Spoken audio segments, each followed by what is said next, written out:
ইসরায়েলের বন্দরনগরী হাইফার বাজান গ্রুপের মালিকানাধীন প্রধান তেল শোধনাগারে ইরানের ক্ষেপণাস্ত্র হামলায় ৩ জন নিহত এবং স্থাপনাটিতে গুরুতর ক্ষয়ক্ষতি হয়েছে। রবিবার সন্ধ্যায় সংগঠিত এই হামলার পর শোধনাগারের সব কার্যক্রম বন্ধ ঘোষণা করেছে কর্তৃপক্ষ। প্রাথমিক হিসাব অনুযায়ী ক্ষতির পরিমাণ ১৫ থেকে ২০ কোটি মার্কিন ডলার সমপরিমাণ। শোধনাগারের ধ্বংসস্তূপ থেকে নিহতদের মরদেহ উদ্ধার করা হয়। হামলায় স্থাপনার বিদ্যুৎ কেন্দ্র ও উৎপাদন ইউনিট মারাত্মকভাবে ক্ষতিগ্রস্ত হয়েছে, যা স্থানীয় জ্বালানি সরবরাহেও প্রভাব ফেলতে পারে।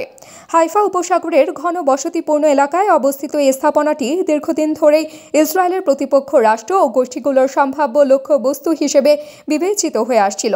ইরান ইসরায়েল বৈরিতা ৪ দশকেরও বেশি সময় ধরে চলমান, যার মূল কেন্দ্র ফিলিস্তিনি ভূখণ্ড দখল ও আঞ্চলিক প্রভাব বিস্তার।